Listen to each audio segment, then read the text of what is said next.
so do to pa we ni hi host to ang doin min tie ma se ngene host kam member zai pol ka do boka chuanin eta hian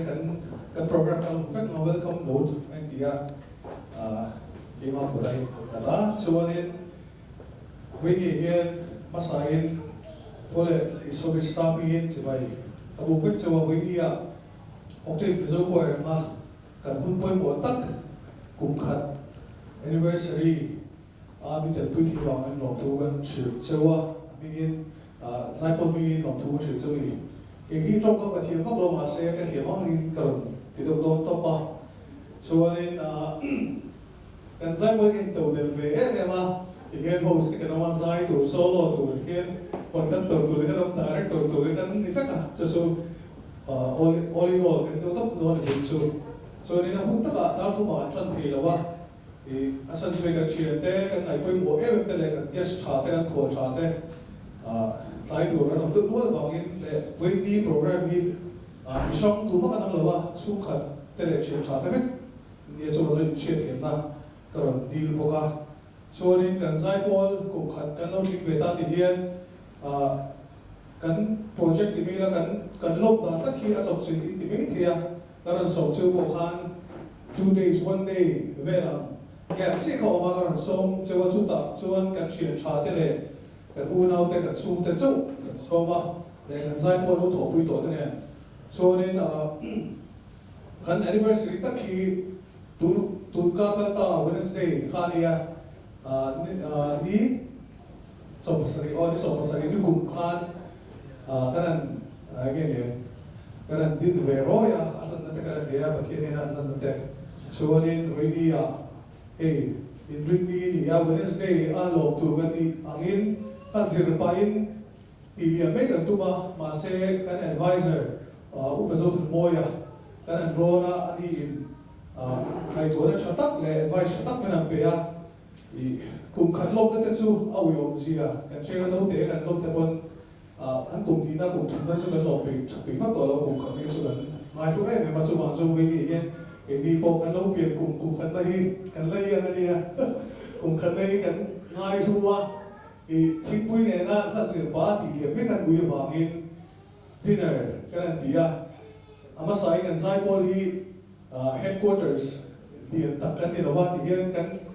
chuyện hậu giai po lòng cái gì cho nên mai em mình hay sẽ nói khoa te bác sĩ khoa te leprosy khoa te so headquarters cái để thực hiện pupi cái để ini so cái mani kan pupi te kan di feka mani te hiện cái in provide về thì independent tất cả đó mà kan xây đủ lúc so kan giai po khi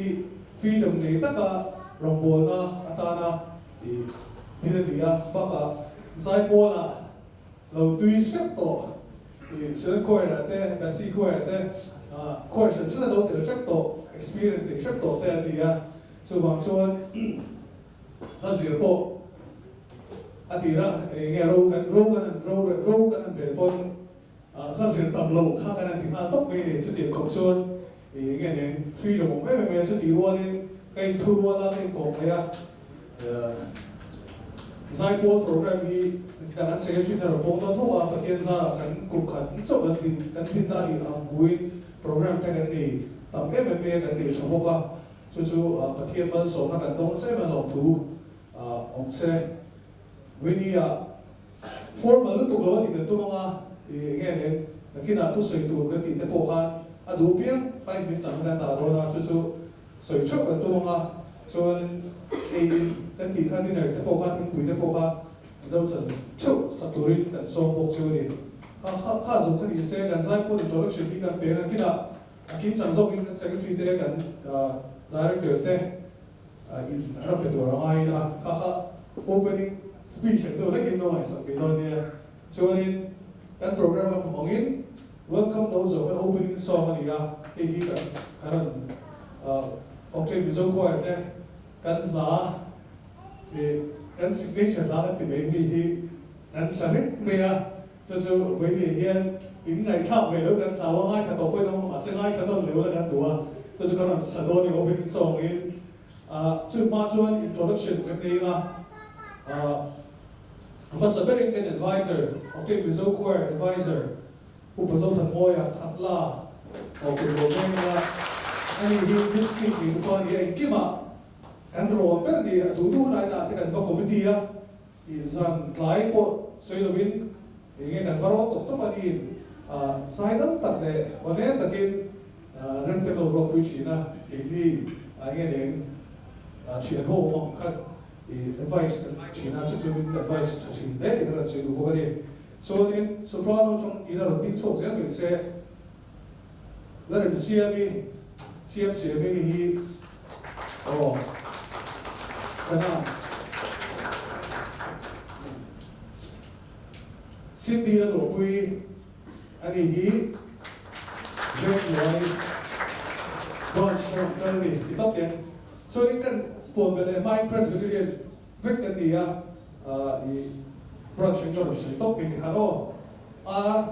Ramon Feli oh ani Ramon branch oh Vanla Lokui ani Venlai Aizo Venlai branch Soprano Asaboka Sunten Alto Changyan Tinela Sila Pui Uma Pui oh ani kan treasure ani kanan branch tang dia so ani rebek laring sangi ani hi tutlang wali kan south branch tang ni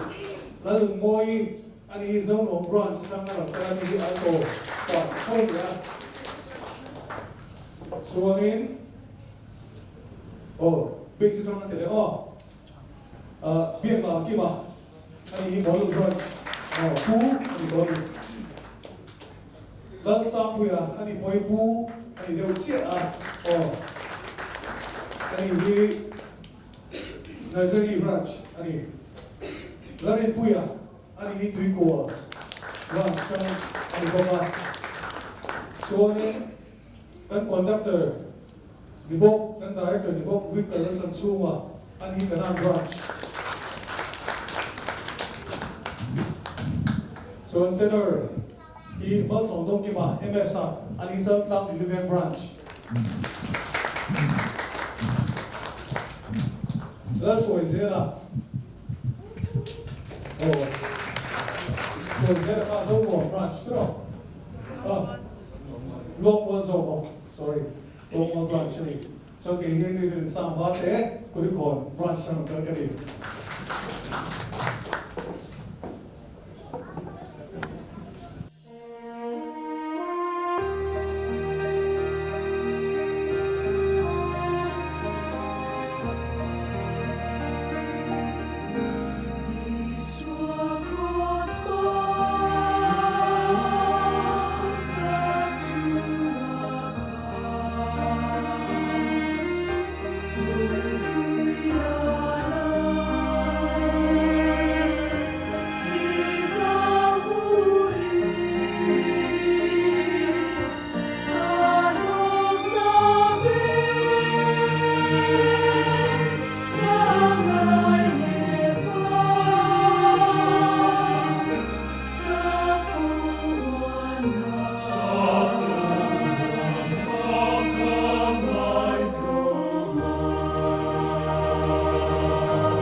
le tan chuan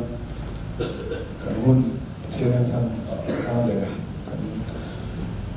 hindi na tan hun se mong tori upazot moya Octave Mizo Choir Chairman Advisor welcome.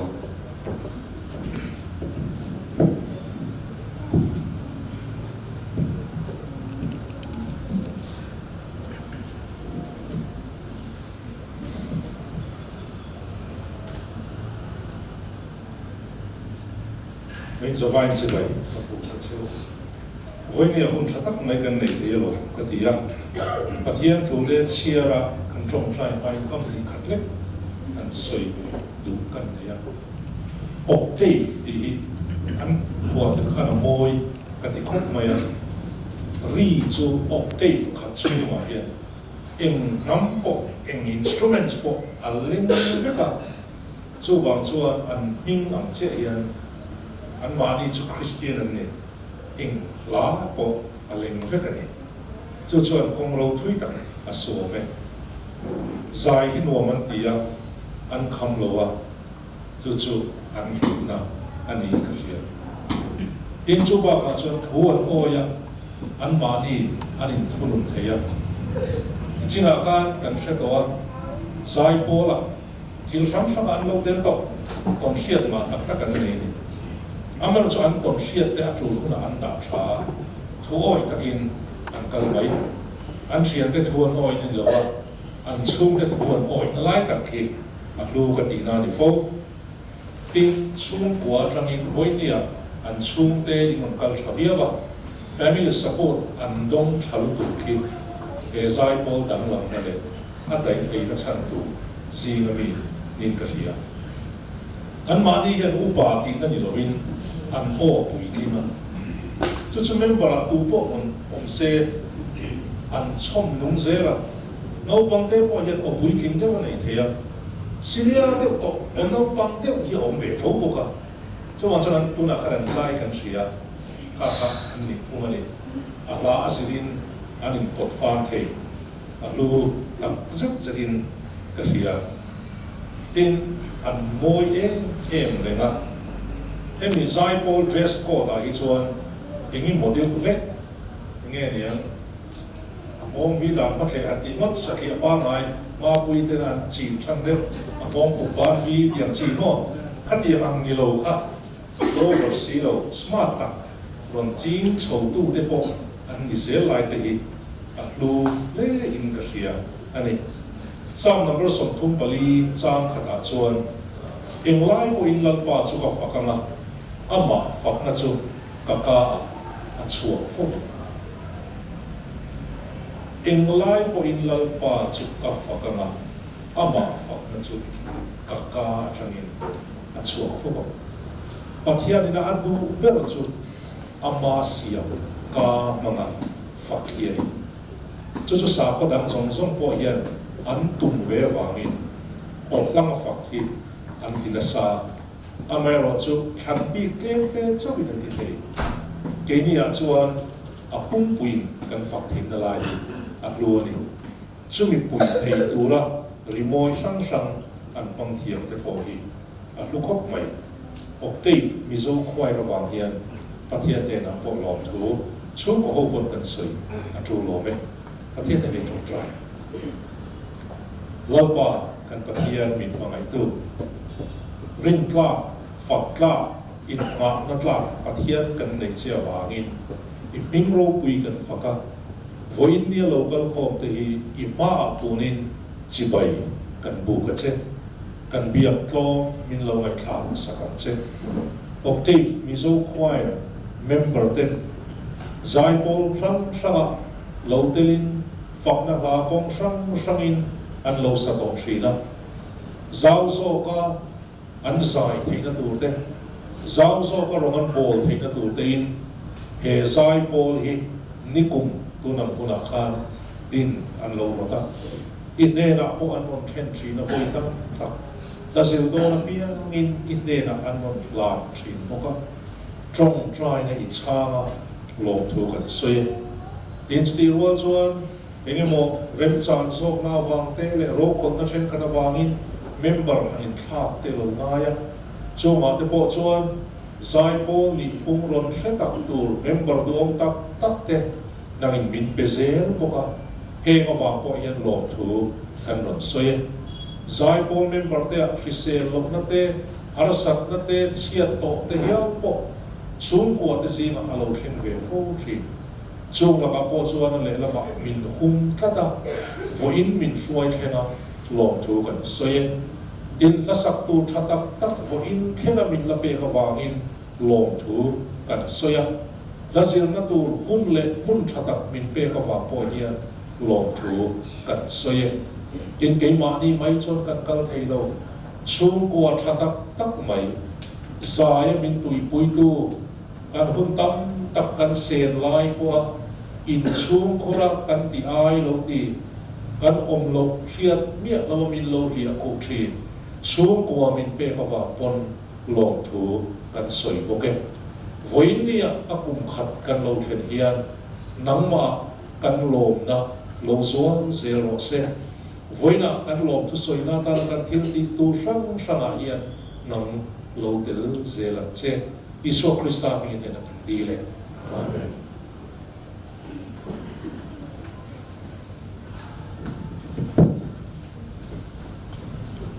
tuna chuan anniversary first year anniversary cake cutting hi kan lo boy pui nga boy pui tu hian Becky Becky le Cindy lo chu se chuanin kan zai po hi kan kum khat na ni boka chu wang chuan kan zai po member kha ron chho vek se kum khat na ni angin happy birthday te ko sabek chu tro anniversary how si lo chu wang birthday kha kan sa kan ding ko la ena hem kan chu kan pa si na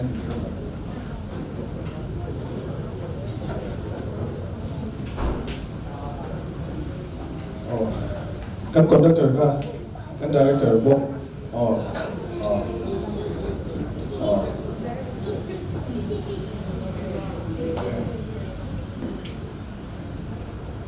ati chuan formal function a cake cutting ve kha thu lo kan ti view nangin hei kan lo yang lom lutuk lem si lo chu ma chu birthday ka cake te ka ta kha e ma chu zai po kum khan lom na chu cake cut ge kan ti sia chu ma chu na kat do ni kan director kan conductor ka lo ding chok se ni kha mi kat sak se ring the bell happy birthday dear Octave and me để cho thì về đón đi dan đi bùi bom lo sai bùi nga là bên 1, 2, 3 Happy birthday to you Happy birthday to you Happy birthday dear Octave Happy birthday to you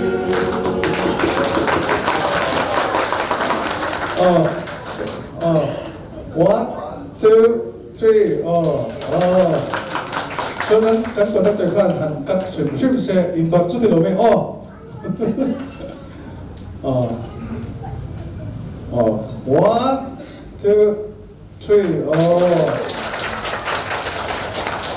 anh wish chúng ta giải bồn đang khan thì khan kan sang ho vek lo ai ang okay anh kia mà mo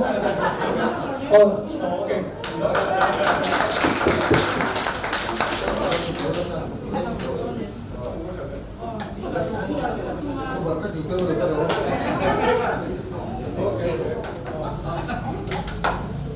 còn đang tổ thú ai chắc thì đặt vào tổ xí là rồi là bốc bốc thì rồi khán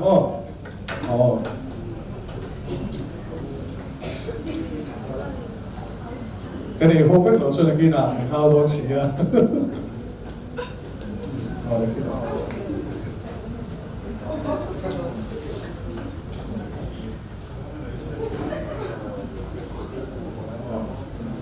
kan bung khabar din natin siya na daw bang siya so kan event ay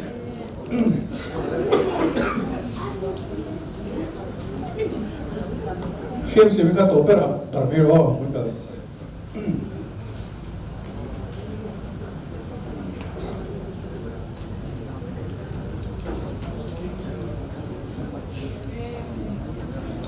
Kiki ano so na nga inquire ano taraman kinabukuy ho sa Pitorin on ato pa durutan ay durun da do ne on conductor kam parve dutat okay ole ito so sa role tatakina ato na suan CMCME RMCME solo turin konstrukse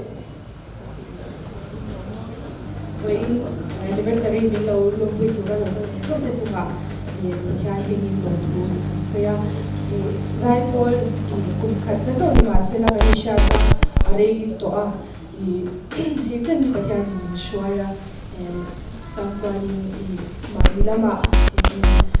personal problem se kan lo ne ya ma se zai po la han lim takin kan zai ho le thei thina be se na sa tak kan nei pha china malam hunte kanin dom kang to na emotional support tha tak e ke phe zan personally kan nei pha in ka sha a voin han be se na nung ti hla karon sa don ani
Shame shame kan lo be. Ani kha praise on money branch represent to buka tuna la sakha ama phua ani bokani ropui le me tuna chuan Zaipol report peturin kan secretary MSA ma somdong ki maloko chokela lectern hi le mic stand hi o kain to dal kan ti to kha kan Zaipol chu mic stand kha or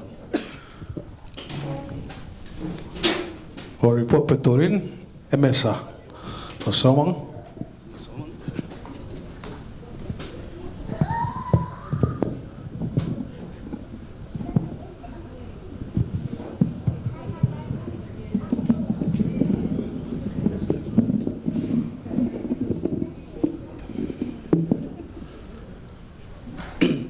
Hello.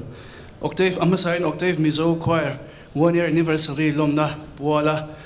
local khom song song te kanal pai so Krista mngin chibai kan buk do chowa tin in local kan som na te ngai pui moa in ron kala wang pon lom thu kan soi masani se chuan in Zaipol report hi pek to da tam lu tuk lawa kan pe zung zung anga atoi thei ang bering ti kan tumange masabela chuan kan din kum hi soi masai da tlem soi zau de te pongai mai thei hi ni som pasari thakhat sang ni som ni pathum ni kun January thania heta hianin hemi ni hi ngatinge kan ti chan te po kan ti mai theya kan zai na ma saber ro chu Octave fanga kan zai na ma saber chu December sang ni som par ni ni lo December sang ni som ni pan ni som pariat khania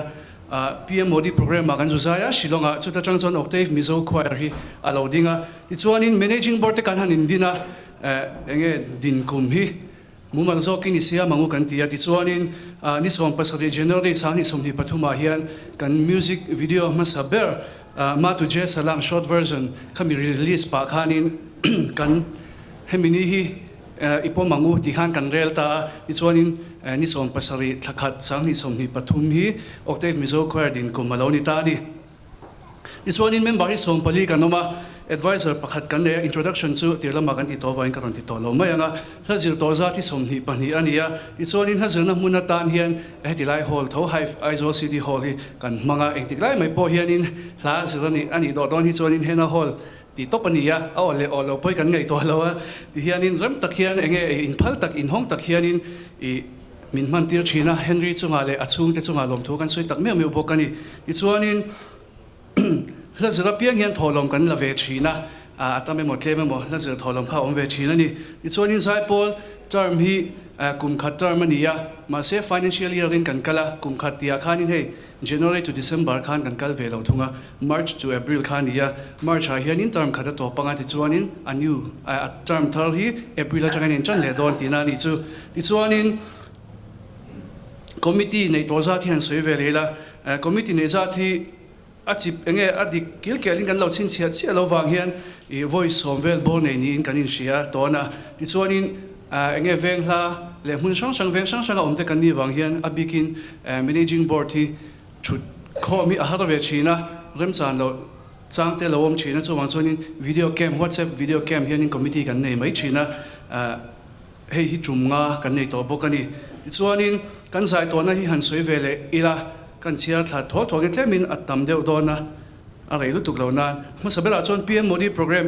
Northeastern Council 50 years golden jubilee celebration ha kan zaya chuan World Tourism Day G20 summit ramhlun veng chung evangelical night ha kan zaya winter festival Mizoram Youth Festival US Consulate General Tour program Tour Guide Federation of India Woodland Hills opening function Anturium Festival Ramhlun Goshan Christian Sungo campaign ATC Choral Night le IMEM Advanced Christmas program ate kan zai to ani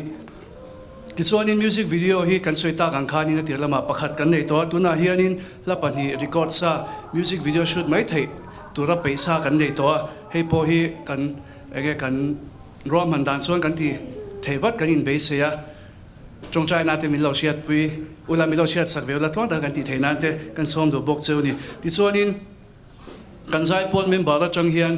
nupui pasal nei te nom ve to chunga te po chon lompuina te kanin pechina zai pol in kai shroina angin lompuina kanin pechin dia kan soitel du bok ani ti chuanin khati zong khaka report ania voinia hian Octave family apiang to Octave family group pa om zong zong member local zong zong te a thein khong in min lo din saksham local in om chuan zai pol member ni sa ni lo heta om sa ni lo Octave family khami group pa om kha tu nghe lo engza nghe local thei lian pui jona khong in kut lo be ngang kan lo me ti zong kha report ka ton pek thei te ni ka lo me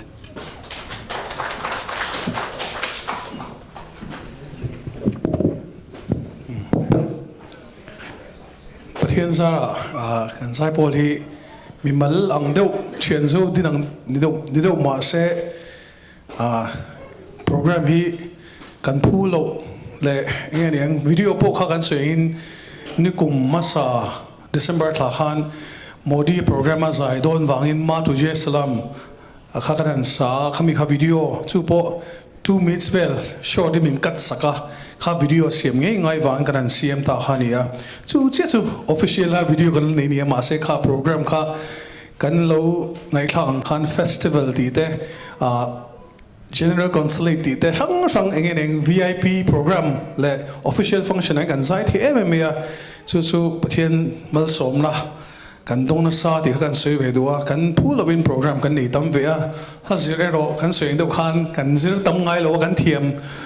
lahi atam angai lo kan ti ve do boka angai bok mun ngai te kan sa lem lo ma se mun chan chana kan zai wang hian kan hlangai kan ring ve le measly kha video pani shoot remchang tu rom dona khami kha kan term over ma ngein kan ti thi tur anga yang tuna chuan zai turin lo shoi zela au zela ani hi Octave mizo khoira kan tenor part sania tenor part chu ama hi kan chuan vor ni tenor part chuan ama la sak ngei le ama hi kan se aron chu chungin zel ka ron chuak se Tazwala word khan best male gospel adong to boka ani hi music video pakhat vel chi ala nia chu lekha jena lampanga focus awang hian tuna poina ma la phonge aron sadoni zelo somang amasa in hey voina kan zai bol Octave mizo khoa kum khat tin lom na milonga i hlut saktu le milonga i poimo saktu te zong in zawa in pathian mengin chibai ka buk chewa hey voina nia uhena lo sai to angkhan zai bol member puiten la min than pui angin lunglu ti hak lo sang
Ben con lola,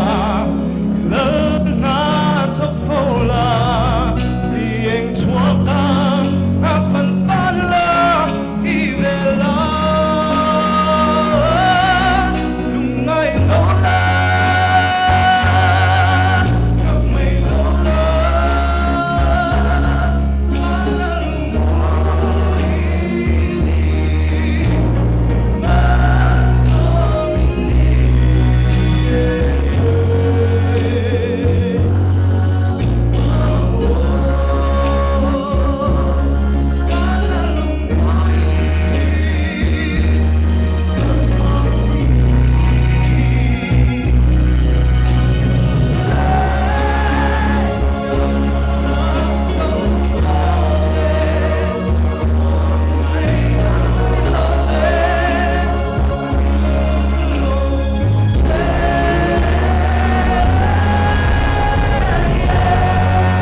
som ro se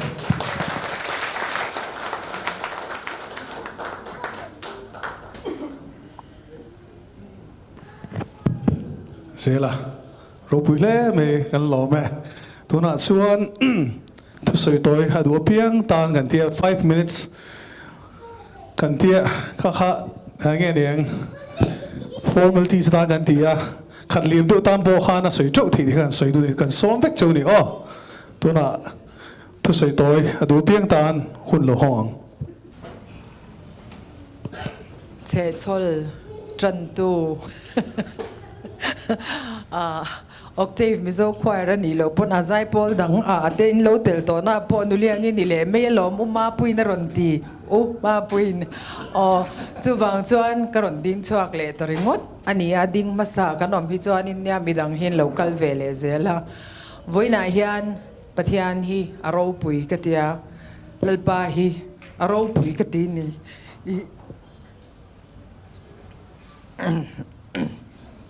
kanuk te hi ultrina ale lama chuan hei insia Henry hi hei kan fapania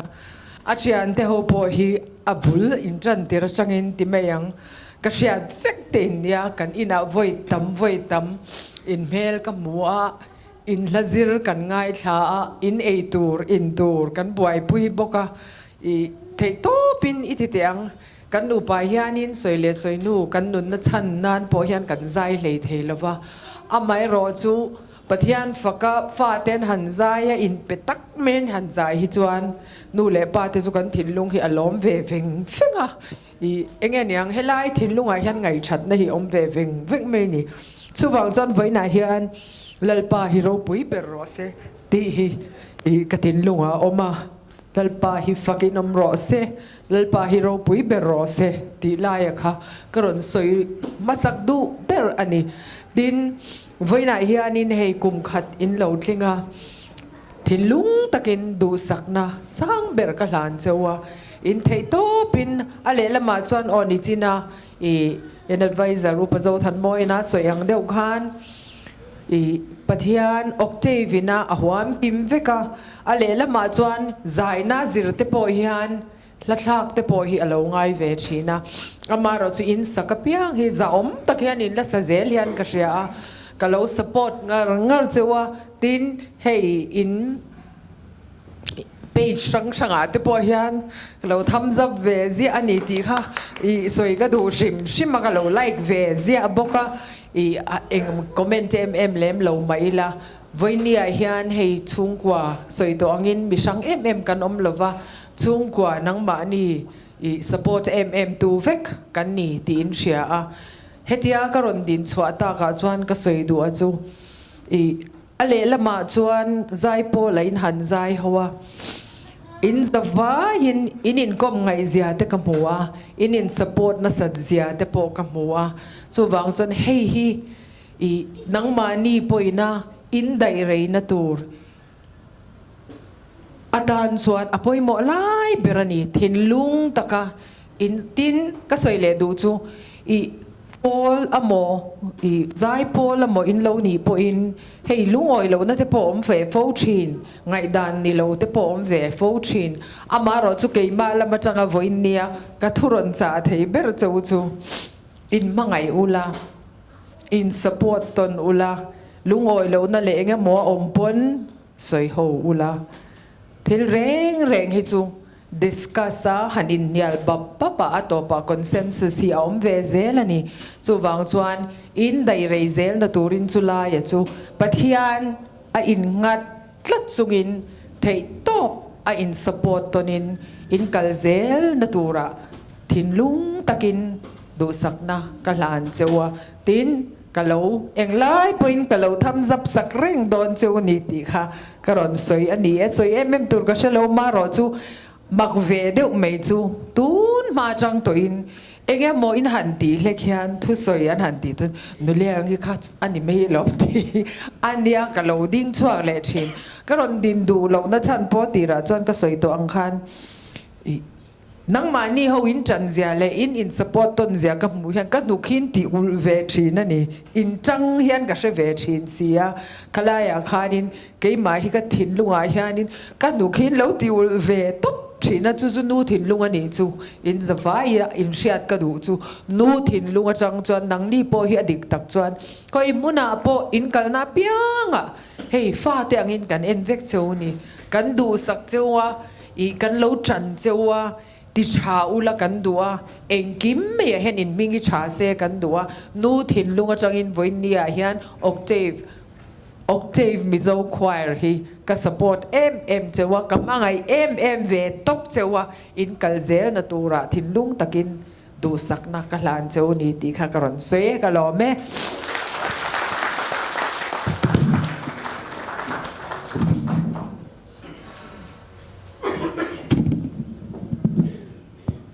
kan soi ve tiang min shekher lo mai thaya hei octave choir ho an ron ding chawa along ka ti a ama khanin mizo cardinal choir platform khata rong bol na kan lo nei ho to thina hel ma hianin son hnung lama son kan member puite then khatan oma voina hianin kha atira an han zaya kan dai ho lai khan platform khata kan am lai khan in van zai tra in van zai thiam an tia kan zai thiam le thiam lo hi azai bol tak kha jon shria thi har ve lu tuga ani mo valo mom ve hi kan tia kan lo in chi bai ve lop thina amai ro chu voina hei kan han ngai thla zinga kan han tela bing nei van nei tak kan van em katia karil ru hi lo lom ve ngoi ni platform khata kan lo din pui to thin te voina helaya pathian faka pathian choi moi na han zai thei to bin han chua han ngai thlak hian aro pui hi ka tingoya tin hei henry nu te atir tagin sota kulikona anin noi hla kan zir thin lai tang toin min buai pui na sa ma ni china khan ei le in kan lo buai pui thina tia chu chok bolo in chei na tur thlengin me cheu tan pe chuanin makeup zong ne nan varing phei vek thin khan ni a khatiang khop khanin kan in ti nei tu thina min lo mangai thina ni alom om katia tin voina hian ke ni enge ma mi zo cardinal choir ti kha alo ni to lawa chu tiang te thlenga min ron hria a min ron soma a special deuh min ron som de kan loma lom thu kan soi tak mewa tin chu ti rol chuan in combination kan en na karon thlentir tang kan chi ka min lo welcome dan zong te le member ho in po dan ka ngai to a kan hun lai kha angai om mangai o katia a chan chu kan in kara khan in mangai na a oma in du sakna a oma tu ma kha in huate han in rel te han in soi sel kan om ngai lawa a chak lo zok a niam zok in choi kan du na thin lung pu vekin tran pui kan ngai na zo na pianga kan in tran puya kan in troi om diala tin ke phei chu mi van nei ka in tia kan nu pui nei in ro pui takin mi ron choi moi to a kon sa ta ni ringo ta lom ti khop khanin ro pui de win min ron troi oma tin ka fanu ka sun le a ka fanu sun na po a threnin mi ron tlai var puya tu thlengin min ron om puya ti khan kan ko har lungai na hreom ber kan to lai pon nang ni kan kianga inding thin hi aro pui katia tin tuna hian an lani ve thovin karinga kan member pui te chiat tok te le chiat ni thatni a kan in hu khom hian zemak deuh mai pakhat kan nei thina kha an nui leng hal chur mai khatia ti ringot pon kan member te zinga chiat to kan om hian kil khata hian khap be ngai khop hian an lo nui chiam thina han in khap ngai na po om lo khop hian an khur chur a chang le ngoro nui zoi de ro ti ten ngai thina ka fanu kan sun za na po anin sira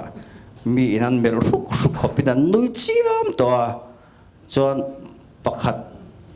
tunge ni ka soilo nga kha pe chuan I pa la thi ve khopang ti khop khan an lo nui na sa to maro chu khang zong zong kha kan in enge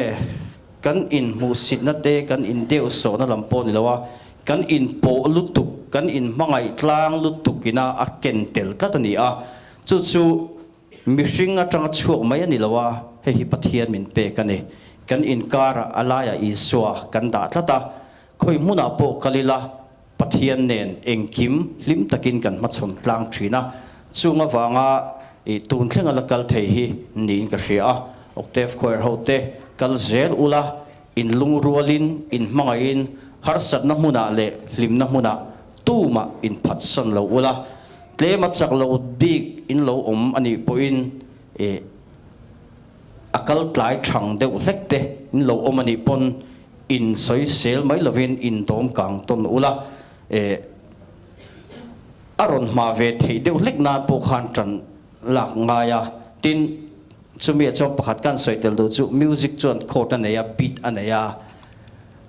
beat khat leka kan tlai pon aboi thina chu tiang deuh chuan keima ni zinga mi pakhat atlai khan kan vain kan mol pho ve thei chuwang chuan in sang marila in lo chak lo na deute problem lian deute in nei pon in dom kang ton ula thei topin in lungrualin shui khat anga in vuan tat turin du sakna lana cheu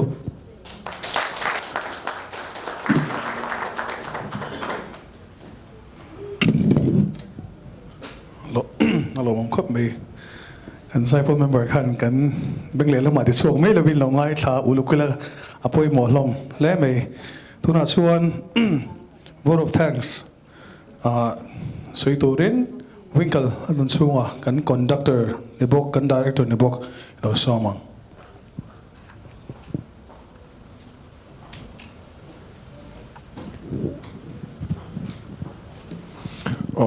voina hey vote of thanks soi turin ke conductor kan yang te ponenga ke ai soi thiam le soi om jok pon mai the amaro chu tu le tha ka tiang chi te lom thu soi nge ngai tam tak kan nei ka ria chu ron soi chu katum don ne ama separa chuan kum khat min soi theng tu pathian he na lom thu kan soi dua pathian wang ne lo se tu nang chen poi kan thlen poi ka ring lo ain kar har san na no ta kan lo nei ve mishing chuan chung pon pathian in min soi na wang nei ti hi chiang takina langa kan lom em nei ti kan soi ma sa dua adot le chuan hey kan zai pol ami tho ti mai la kan advisor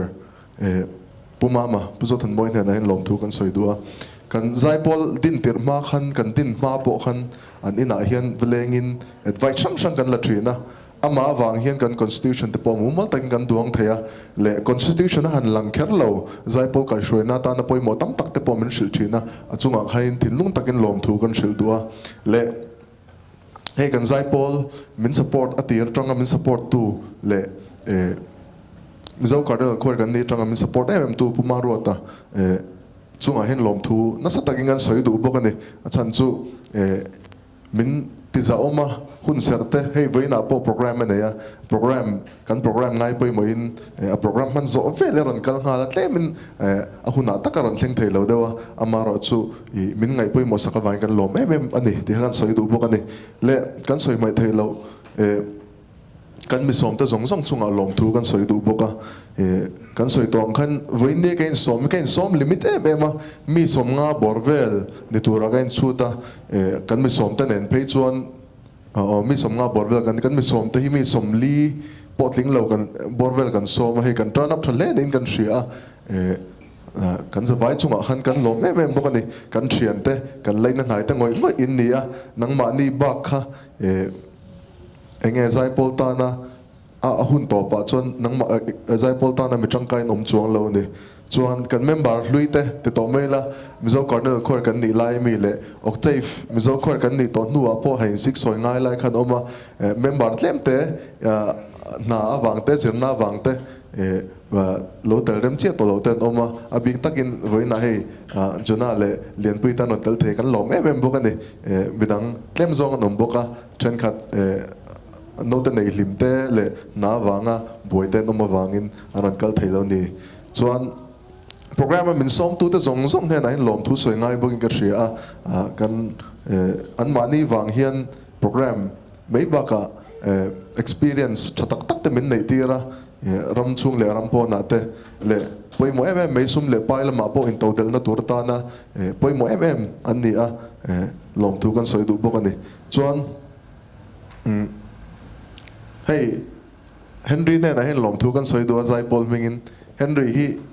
ai pe em ma aya in pe hi zai pol la hian anom lawng ti la ka soi sual tam mom lo hey vain ni le ni zan te po kha program hemi hall la hian ron di la ron man tu maron kalten oma amaro chu Henry hen lo narani hemi hall man mei ba ka decoration te le ti zong song te nen phei chon vai khat hall man poi tama chu lo narin hey mei ba ka la kan zirna berani ti khan cheng han soi to la kan zirna te ei le in te mei ba ka electric bill te po sangang le sound system te kan manga thil trang sang che te kan manga chung chu ui ho lovin zai poltan in petaka min phal tak le zai poltan na mi tangkai tak ani wangin lom thu kan soi shim du boka chuan zai pol member lom thu kan soi du chu hey kanin pek na level ten ang lava chen khatin pitak tak an online na wang har san nei tam tak te kan oma chu te chung pon kan hun duanang te a managing board ang zong pon leke ma conductor ang zong pon program han duan te kan nei te nia lava thatak tak min ti lotlin pui china wangin zaipol member te chunga polom thu kan soi du a le a to bera le poimo ka ti chu nu le pa chung ko te zong chunga lom thu ka soi du boka a chang chuan mấy chia abik takin kan zai hun kan hazir hun dar sari le chan ve dar sari ten ni trina choi kham thleng sil hun lai mun ti fel hun lai a mấy chia an chuwa te kha enge amoi che lo pon be thea khati nga khain lo lang ve si lovin nu le pa u le naw te kha support min pek na wangin la te kan zir thea program te kan fulfill thei ni ti kha kan sai do kan lo me boka ni kan zawai chunga kan lo ma pathian chunga kan lo bere ti kha kan sai do ni kan lo me ho kan chairman hello chuk lo lok se lom thu soina thil pe khan kan dua loading se chairman khalain a boy pui turin uma pui le upeki kharan sobe shim se pani khan umoi pui po loading pui turin ni hi antel lo chuan seramu kan thu lo ti de khang khan kan kim lo ni kan hun ser mang tu upazo than moya kan advisor ni bok loading chok se kan nei ang le kan thiam ang in kan lo me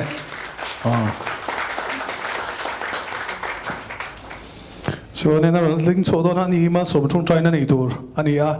reverend walwata ATC local chok ve se ani hi engkima kan ron ve advisor tluk ani hama hi kan lo me tuna chuan kan hlan nung ber closing song Octave Mizor Quarter an chuak se in tlar mol la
Swallow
Mal sam trong trai na hui mi man sak turin Reverend Dr. Valruata AC no somang.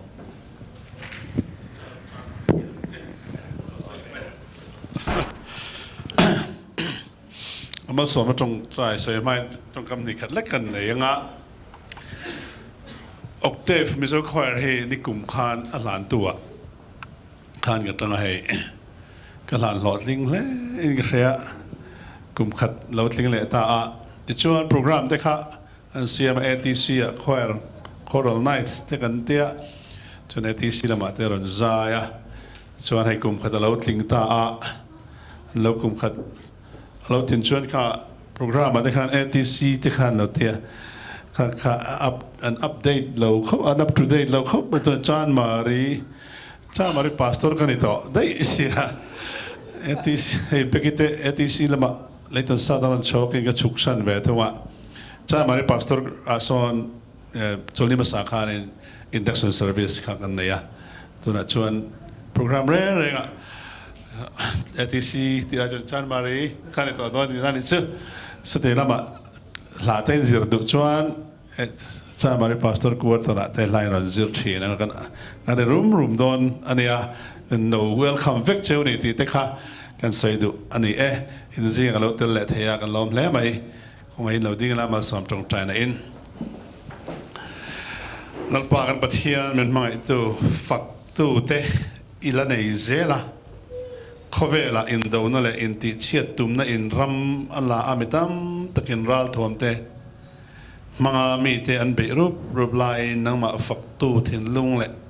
fak du te nang in ila nei zela Octave Mizo Choir te po chung zinga chuan min la tel ti rawang in lom thu kan sila che kan chakna le kan in hana chu nang ma ini a tin kan ral thom po zai mangin nang maram de pelo din to thin ang khan he kan ram nun chaw le khor tak te tung ting le tur hian heng kan naw kan rong bol pui he member zong te hen ngin min mang thar le ang che faktu thin lung min pela thin lung chu le tanga no chuak mangai na le rong bol na tanga he rong bol na kan tho zel tana turin kanal pa Isu Krista khoi na le that na te pathian kan pa vanami mana te le tarau thialim pol na de tak chu Octave Mizo Choir le kan za chunga chatuanin lom zero se amen